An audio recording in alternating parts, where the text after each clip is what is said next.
All right, everyone. Welcome to another class. This week is Parshat Vayeshev, and next week we're going to do Hanukkah. Get ready for Hanukkah. Then in Hanukkah, we're not going to have a class. Hanukkah, we're going to party and drink olive oil. Drink olive oil. Yeah, no, it's not good I for you. thought we were going to dance with olive oil. There you go. If Popeye will let it go. Exactly. All right. So this week's Parsha, very, very interesting Parsha. This week's Parsha is divided into two basic stories. Vayeshev, he said. Dwelled. Well, Yeah. It's divided into two stories. You have the story of Yosef and his brothers. And then in the middle of that story, you have the story of Yehuda and Tamar. So the first few days of the week, we read about how, we read how Yosef had the dreams. And then today's reading, we read how Yosef was sent by his father. And we read about the sale. And then at the end of the Parsha, it resumes with Yosef. Yosef is down in Egypt, how he becomes exceedingly successful. He's put in charge of the prison. This is where he gets his coat? This is where he gets his coat. It's the beginning of the Parsha. Then the end of the Parsha, we have the dreams of the baker and the butcher, right? And Yosef correctly interprets the dream like the baker is going to be hung, and the baker and the butcher. Sorry, the baker and the butler. The baker was hung, and the butler was reinstated to his position. Now, one second, I'm going to close the door so we don't have.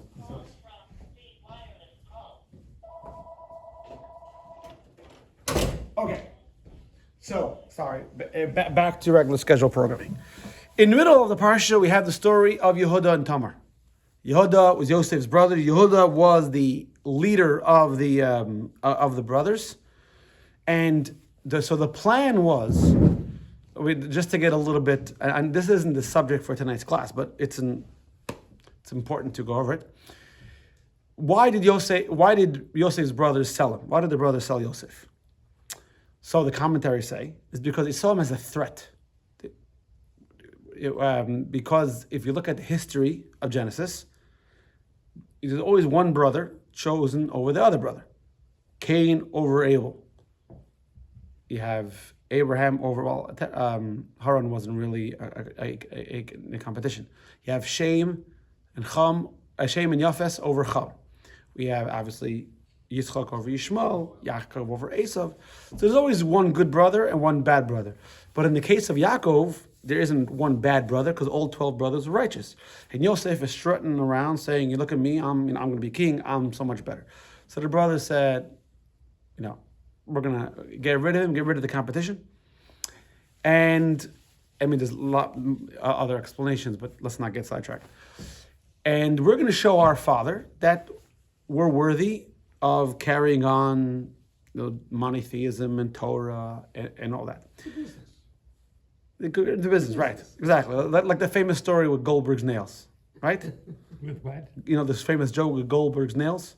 Goldberg nails. This guy who had a business, he was Goldberg, and he wanted to hand off the business to his son. So he said, "I'm going to Florida for a week, and I want to see how you run the business." He comes back, he lands in JFK, and there's a big picture of their God hanging on the cross. And on top of it, they use Goldberg's nails. So he goes over to the son. He says, "With sugar and cup, there's enough anti-Semitism as it is. You can't do it.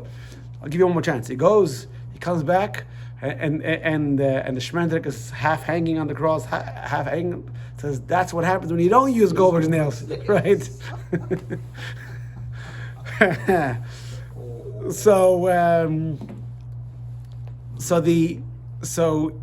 So the plan was that the brothers' plan was that they would sell Yosef, and Yaakov would just move on. Yeah, it would be hard after a while, but then he would get. Yaakov didn't move on. Yaakov was totally devastated by his son's disappearance and death. It's interesting. The rabbis learn out from here the concept of mourning. That the way God created a human being is that we're only able to mourn over a loved one if the loved one actually passed. The Gemara says if a loved one's still alive, it makes it impossible for the person to move on. So Yaakov couldn't move on. So the brothers are so disappointed in Yehuda, and they demote him. Yehuda was the leader. And then in the story, Yehuda goes to this place, and he marries a woman, and he has 3 sons, and the whole story of the oldest son, Er, marries Tamar, and Er is misbehaving. For more on that, that's another class. And then Onan is also misbehaving, and God takes his life as well. And the story of Yehuda and Tamar take place while Tamar is waiting for the 3rd son, Shelah. Okay, so this is what that's actually the part of the story we're going to focus on. I'm not going to focus on Yosef, the dreams. We're going to focus on the story of Yehuda. Not so much in the details of the story, but it's a powerful lesson in it. So before we get into it, the question is, what does it mean? What does it mean to be a good Jew? Can a Jew who is not so observant be a good Jew? That's the questions that we're going to answer tonight. Oh, I'm in bad shape. oh boy. So that look at page 122. The three rules of Rashi that we're going to use for tonight. Number 1, Rashi only answers the question when they arise. If there's going to be a question or contradiction later on, he'll answer it when the contradiction takes place. Remember, Rashi is writing for the 5-year-old. So the first time the 5-year-old reads it, he has no problem. It's the second time, but the next time it comes around, that the kid will have a problem. So he doesn't answer the question now. He'll answer the question when it comes up. Number 2, Rashi answers the question the first time the question comes up. So he won't wait. Number 3, Rashi doesn't use any extra words. Rashi was written very, very concise, perfect manner. Every single letter and word in Rashi is there for a reason. Okay, with that in mind, let's get into the story.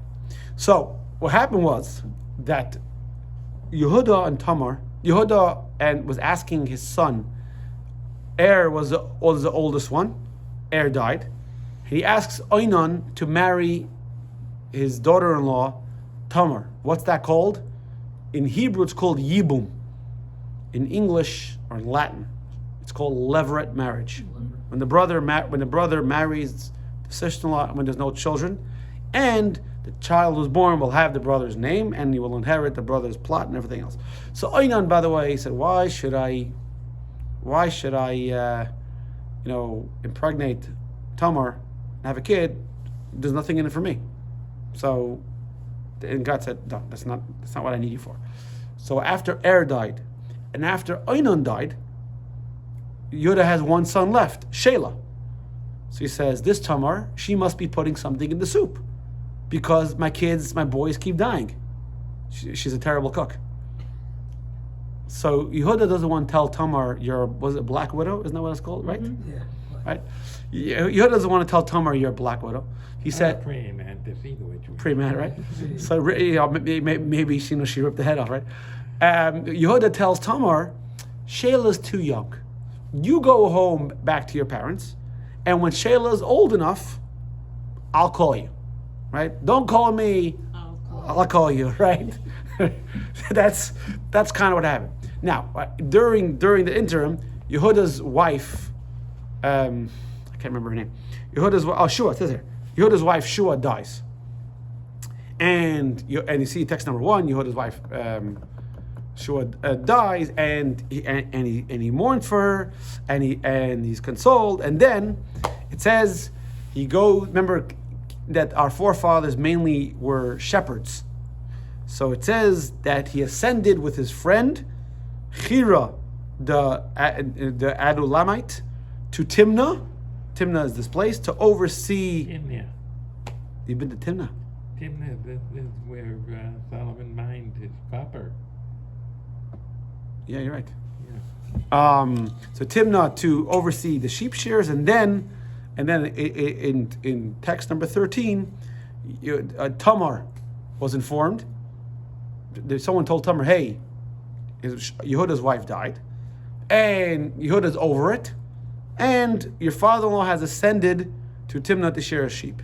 Now, if you notice, in both verse 12 and verse 13, that the verb ascended tells us Yehuda went up to Timnah, both in verse 12 and verse 13. Okay? That's a key point for tonight. There's a natural bridge there. The big rock with a hole in the middle. All right. Yeah. So now, normally we don't care where it is. I mean, sometimes. But, so where's Timnah? So Rashi tells us that in one place over here, we have Yehuda going up to Timnah. If you go to the book of Judges, towards the end of the book of Judges, in chapter 14, we find that Samson, Shimshon descended to Timnah. How could you go up and you go down? So Rashi answers, the city was in the middle of the mountain. It's a vensich, depending where you're coming from. Yehuda came from the valley, so he went up. Shimshon was coming from the mountain, so he was coming down. From the plateau. From the plateau. So he's coming down. All right. So you should know by now that the Rebbe takes Rashi, and remember, Rashi is there to teach us things.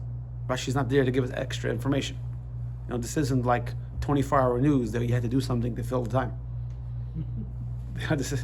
That's why sometimes they say ridiculous things. So Rashi is only there to teach. So let's look at the three questions that Rashi has a problem with. So number one. It says if Judah climbed up to Timnah and Samson climbed down, where is it? So Rashi says it's in the middle. Fine, but so now here comes Rashi's question. Keeping in mind the first law of Rashi, that Rashi only answers it when a problem comes up. If the student's reading it that Yehuda went up to Timnah, do you have a problem with that? No, it's only later on you cut to the book of Judges that you read Samson went down. Hey, back in Genesis, Yehuda went up. So where should Rashi answer the question? Here or there? There, in the book of Judges, because over here it's not a problem yet, right? Right. Remember, rule number one: Rashi only answers the question When it's a problem. when it's a problem. Doesn't preview the problem. Doesn't tell you, oh, by the way, later on there's a contradictory verse. Right. Question number two. Remember that both in verse 12 and in verse 13, it says that Yehuda went up to Timnah. Rashi's comment about Timnah, Yehuda going up to Timnah, is in verse 13. How come he didn't tell me in verse 12? The first time he had a problem. If there's a problem, Rashi should have told me in verse 12. Yeah? Question number three. It says, Rashi tells us that it says in the book of Judges about Shimshon that Shimshon went down. Rashi doesn't tell us the subject matter. When Rashi usually wants to tell us the problem, he says, look in Judges chapter 14, and over there you'll see it says, why does it tell us about Shimshon? Rashi is adding something, and obviously Rashi doesn't add. So there's got to be something else. The Rebbe asks some more questions. Maybe later we'll get. Okay. So it comes the Rebbe and says, you know what your problem is? You are understanding Rashi all wrong. You think Rashi is coming to ask a question, to answer a question. Rashi is not coming to answer a question. What should bother the reader here? It tells us that Yehuda went up to Timnah. Do you think I care how he got there? Let me ask you a question. Mount Moriah, it's a mountain, right? Can we assume that when Avraham and Yitzchak and Adam and Noach and Yaakov went to Mount Moriah, they ascended the mountain? Not necessarily. They could have been on a higher mountain, couldn't they? No, Avraham was coming from Hebron to Beersheba. No. Okay, well that's up high, but not that high. No, usually you go up a mountain. But I'm saying, but you look at verse 2, it's just one example. It doesn't tell us. It says they came to the place. Why all of a sudden does the Torah tell us that they went up the mountain? Who cares? Why mention the elevation of to Timnah at all? That should bother you. So now we get to Rashi. It says like this. Now we can understand why Rashi addresses it in verse 13 and verse 12. Because what's the difference between Yehuda and Shimshon?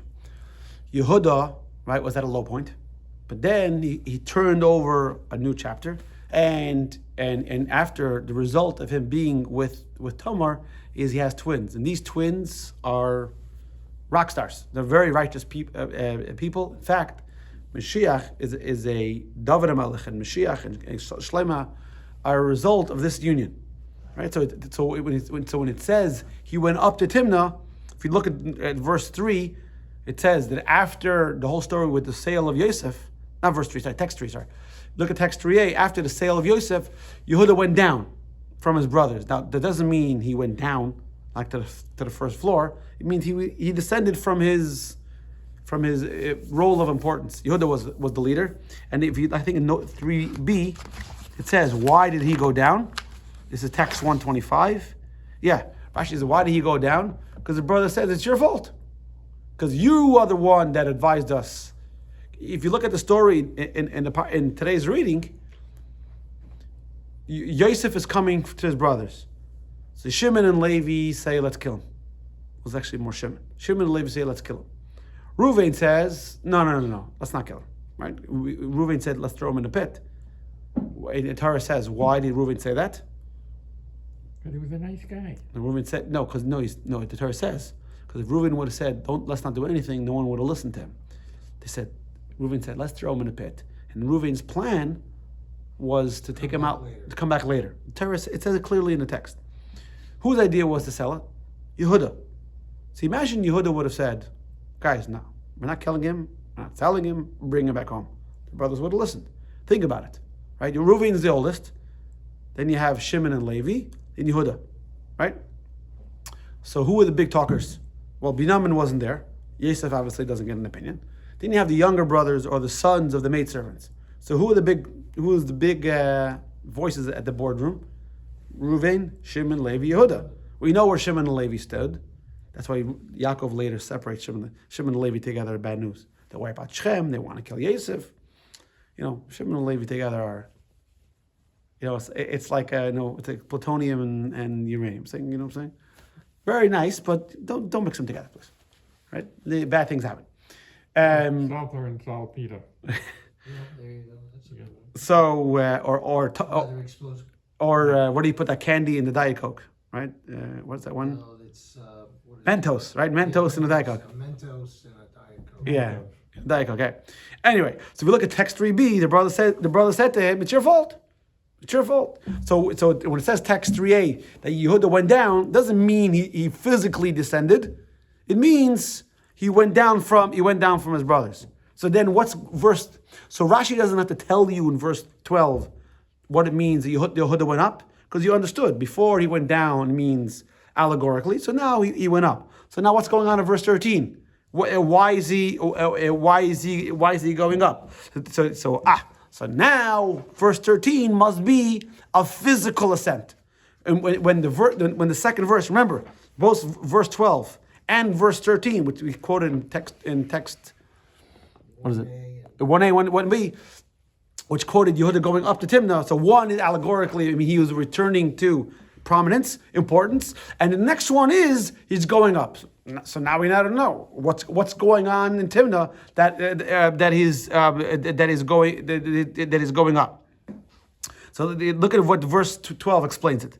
It says the phrase "and he ascended" can be attributed to the Torah testifying that he ascended because he was elevated by the journey. But this passage in verse 13, where the Torah recounts the story that Tamar, behold, your father-in-law ascended to Timnah, is different, right? Because who's talking in verse 12? No? Who's talking in verse, when you look at verse 3a, which is verse 1, and Yehuda went down, who's talking?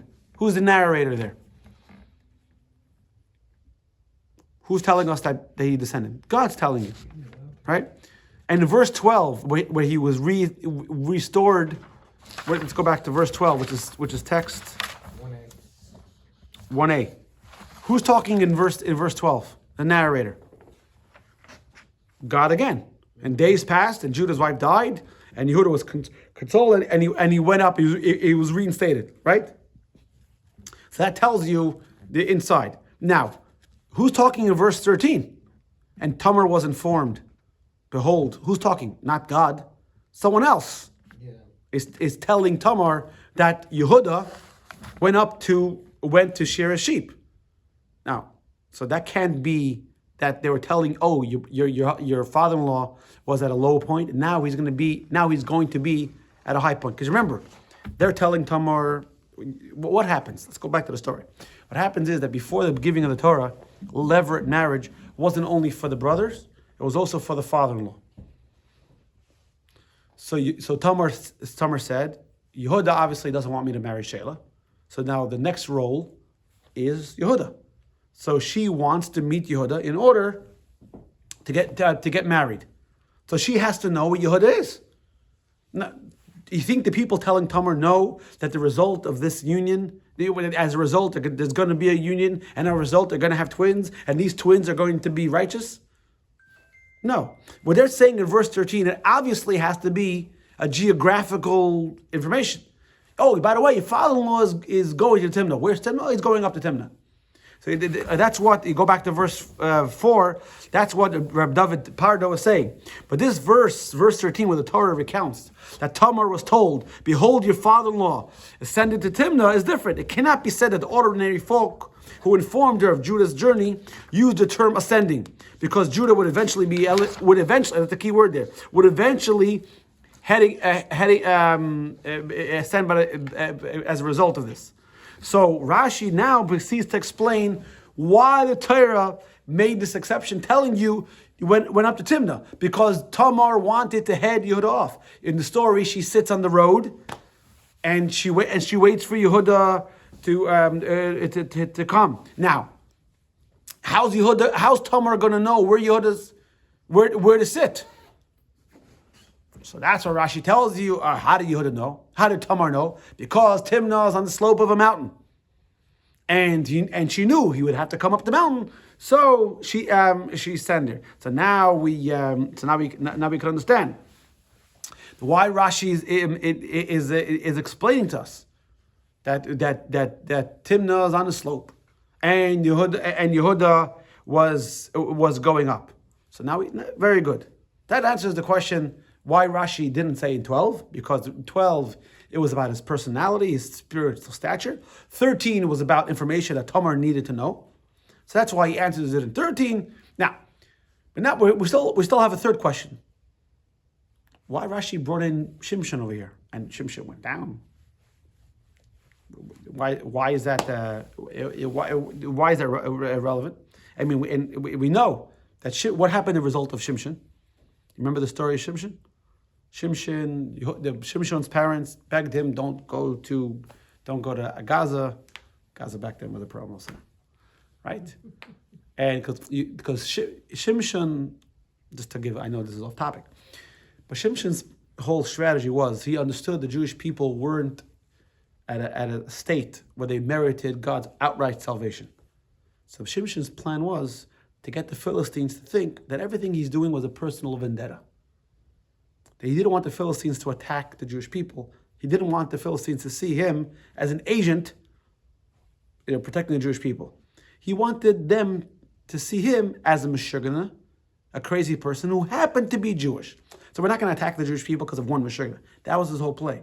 So that's why he had to hang around the Philistines. The problem was that the way he went about it was he got too much physically involved. That's why it says, so by Yehuda, Timnah was a turning point of him going up. By Shimshon, it was a turning point of him going down. So from that you understand, because when Shimshon goes to Timnah, everything goes downward. When Yehuda goes to Shimshon, when Yehuda goes to Timnah, everything goes upward. He's reinstated to his to his status. So now, why would you build a city on a slope? If you look at text 5a, I mean, this is 5a and 5b. This is you can read it, but basically the gist of it is you build a house on top of a mountain for view, right? When you build a house on top of a mountain, there's logistical problems. So a lot of people build a house on the bottom of the mountain, right?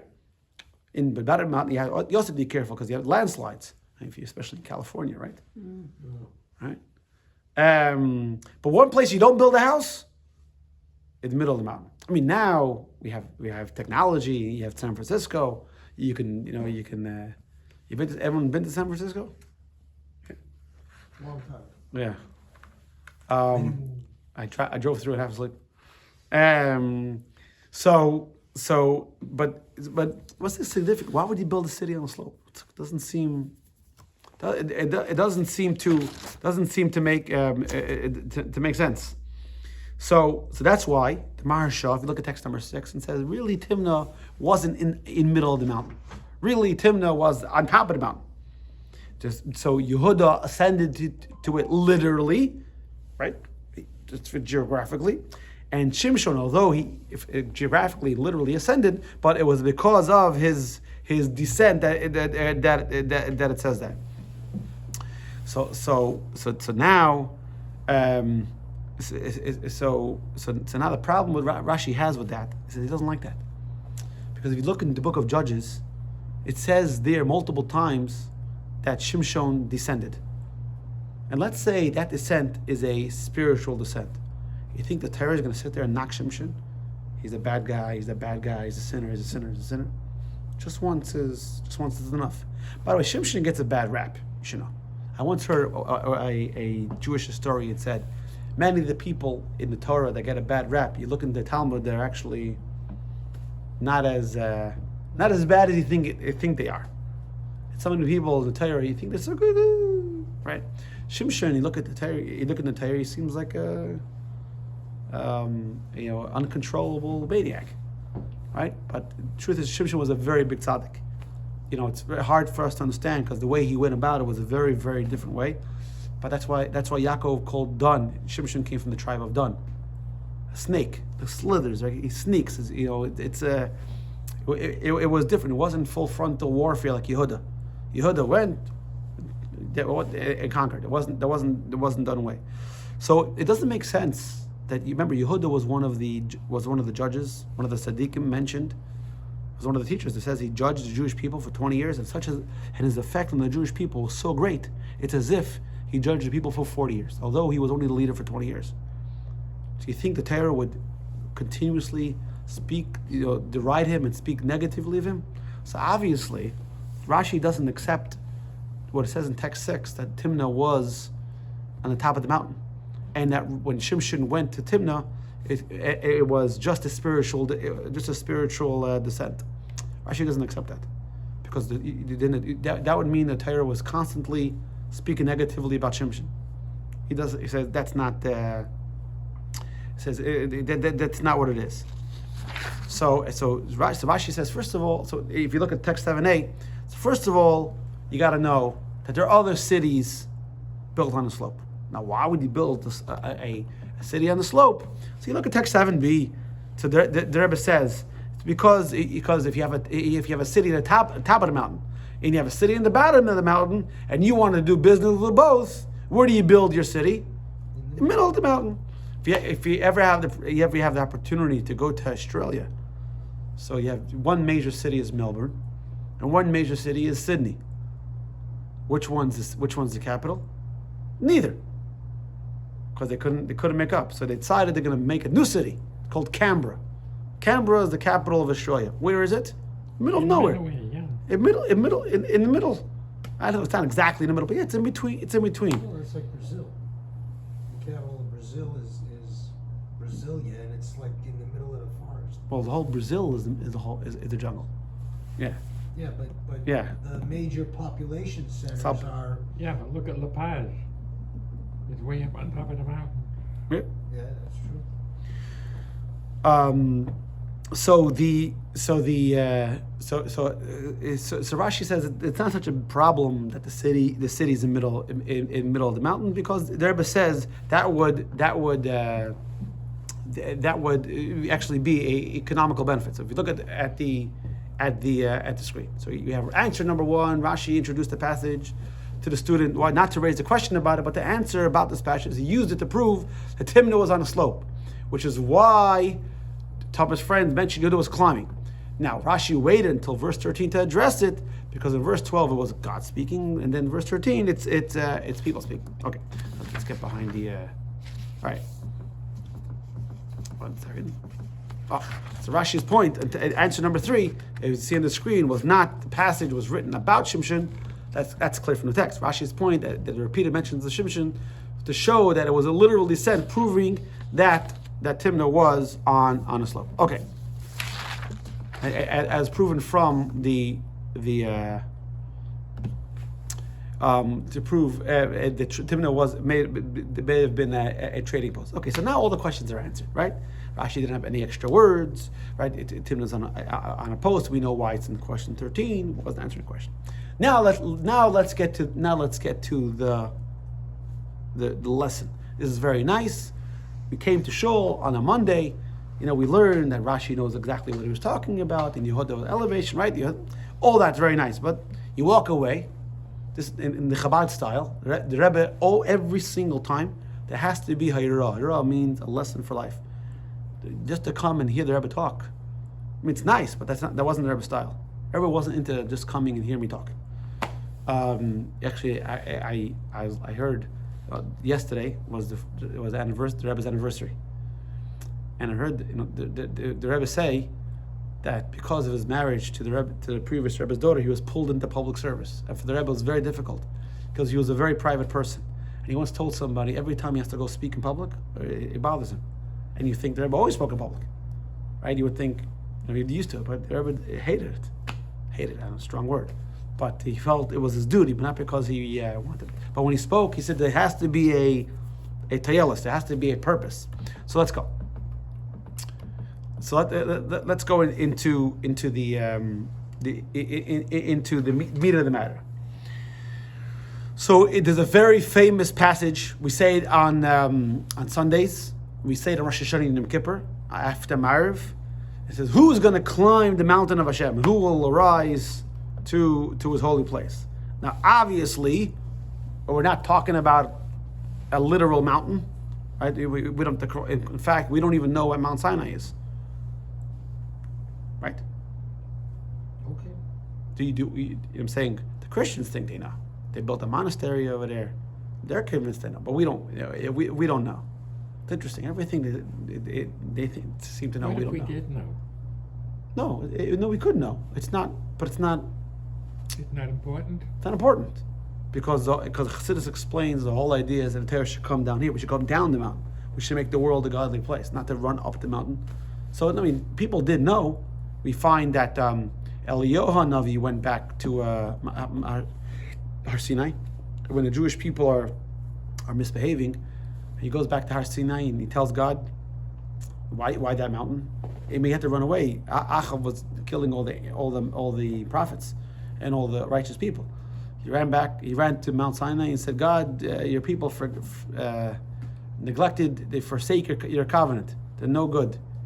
Throw them out, bulk pickup, and get them something else." God said, "No, that's not the way covenant works." That's why Elio is condemned to come to every bris and every Pesach Seder because of that.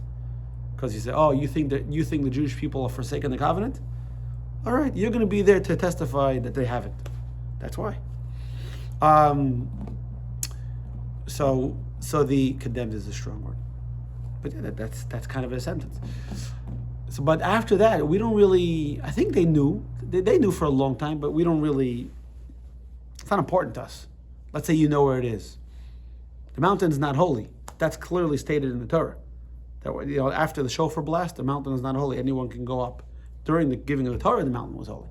But after the giving of the Torah, it's just another mountain. Although they found. You ever see the rock they say is from Mount Sinai? You ever see like it's inside the rock?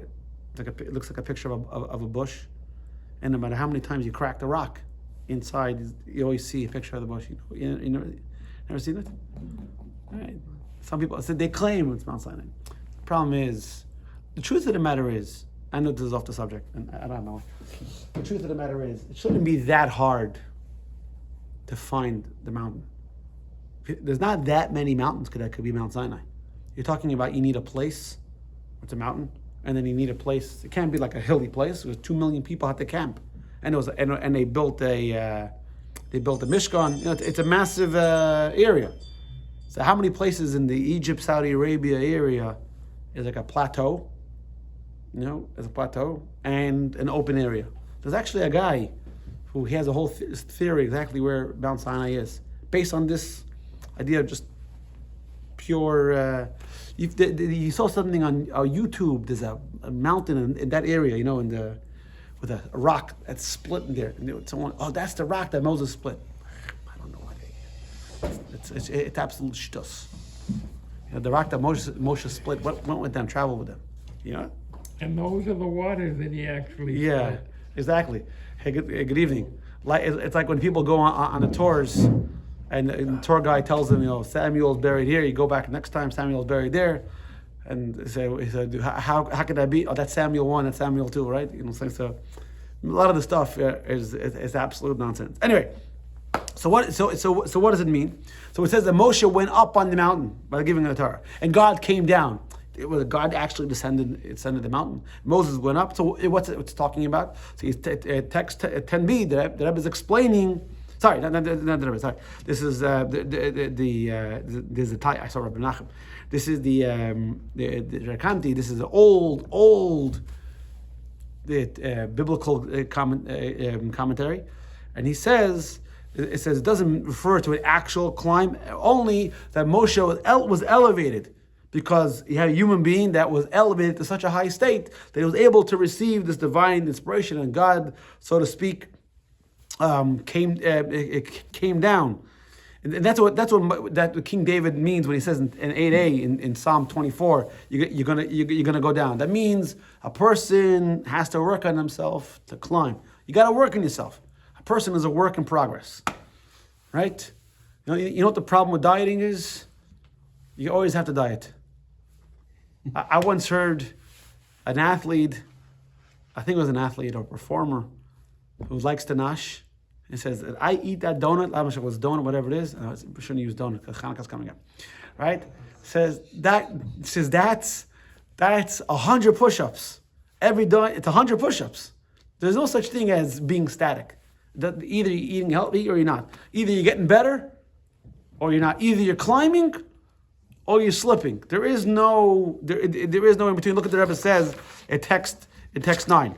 He says it's known that when climbing and ascending a mountain, we can't stop in midway and stand for a time on the slope. If we do, you're going to fall. You're going to slip back down. Rather, you have to continue. Climbing Hashem's mountain is similar, in the sense that one always must be climbing to ensure that they don't fall. We never must be content with our spiritual level. By the way, it doesn't mean you're jumping. Climbing means you're incrementally you're ascending. That's very important. The Rebbe would teach us about becoming, a more observant Jew. Some people think, I gotta keep Shabbos, I gotta keep kosher, I gotta, everything. Slow down. If you think 613 is the top of the mountain, it's like January 1st, everyone's drunk. January 2nd, everyone's like, all right, let's go to the gym. Everyone, you haven't been to the gym since last January 2nd, but they put on 100 pounds. The next day, they're walking around. You can't do that, right? So what do you got to do? You got to go slow. As they say in Yiddish, sabislich. You always climb, you ascend. So, but the problem is when you're content with the current level and failure to ascend, what happens is you slip back. So climbing God's mountain, number one, means you're climbing from level to level, and number two is once you start climbing, you have to, because it's very, very hard, keeping your balance in the middle. So when you're in the process of climbing, you're moving, but when you stop, that's when that's when it's very, very hard. I'm trying to teach Kalman to ride a bike. I'm trying to tell him, keep pedaling. If you keep pedaling, you'll help you to balance. If you stop, then you lose. It's the momentum that leads you into more. And now we can get on to why Timnah is on a slope, right? Because Yehuda ascended to Timnah, and Timnah's on a slope. So what does it mean? Yehuda made I shouldn't say made a mistake. The Gemara says Yehuda didn't make a mistake. So Yehuda did something that his brothers didn't approve of, right? He went from his higher spiritual status. You have to be careful. When you put these great people, talk about these great people, you can't say the word mistake in the same sentence because, for us, but these people are on a different level. So, you can't put the word together. So the slope of the mountain connotes a spiritual improvement, prevents one from standing still. This is the strong question, the strong lesson here. So going back to the original question, is, can a person be a good Jew if he's not observant? So the answer is sevenzich. It depends. Just because, that means just because the guy is wearing yarmulke and tzitzis doesn't mean he's a good Jew. He's dressed up as a good Jew. A good Jew means you're working to improve yourself. You're climbing. That's a good Jew. The Chassidus gives the example. You have two people on the ladder. Who's higher? Who's lower? It depends. It depends. The person could be on a lower rung, but he's on the way up. The person could be on a higher rung, but is on the way down.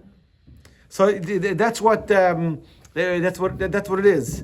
Our job is to always try to push ourselves, and every day we have to try to improve a little bit. Many times the biggest problem we have, and we all have this issue. Most people have this. Maybe you guys don't. Is we try to grab too much. You try to do too much at one time, and then you revert, and sometimes even worse. Torah tells us, go up, easy does it. I tell people, you start with the Shema, and then you go to the Vahaya, right? And then you start you start the Amida, right? And you start with Tefillin, then you start with Talis. Whatever it is, you can't. Imagine one day a guy is eating pork, God forbid, and okay, I'm throwing out all my dishes, I'm koshering milk and meat. How long do you think it's going to last? 5 minutes or less. Right. That's why I tell people. I've had people say, I want to keep kosher. I'm throwing out all my pots. I said, no. You're not throwing out anything. First, practice, but it's not kosher. Okay. Practice keeping kosher milk and meat. And then you'll start buying new pots. Because you go too much, too fast, it's not good. The idea is to always look up. The story that Alter Rebbe saw one time, his grandson, later became the Tzemach Tzedek, is Menachem Mendel. There was a pole that was leaning on a house, and all the kids were having a competition who can climb to the top. All the kids didn't do it, and his grandson did it. So he asked his grandson, how did you manage to climb to the top? And no one else? He said, all the kids, they climbed up and they looked down. They got scared. So they went down. Me, I always looked at how much more I had to do. That's what we have to do. Always look at, and never settle. You can never come complacent. People are like water. We're always moving. There's a story of a rabbi in I forgot which town it was. Anyway, so even though he was not a Chabad guy, but he was endorsed by the previous Rebbe. Anyway, so one time there was a chassid there, and he was observing him. Like, why would the previous Rebbe endorse this guy over a candidate that was a chassid? You would think the Rebbe would want a rabbi of the city that was a chassid.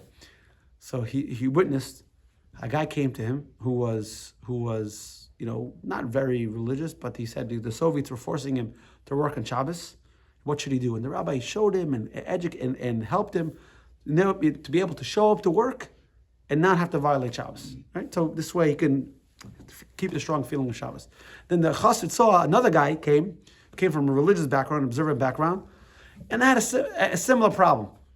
And the guy said, absolutely not. You can't go to work. So the chassid asked him, how come? Why?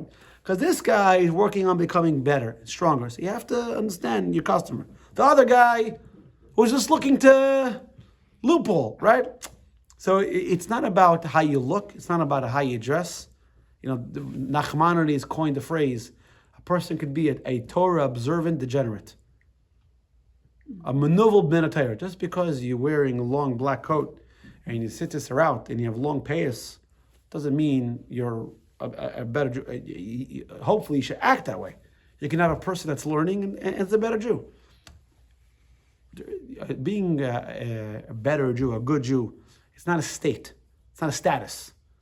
You're a work in progress. A good Jew means you're a work in progress. we hear by Avraham. Avraham, every single day he was working on something new till he was 175 years old. So you accomplished, good.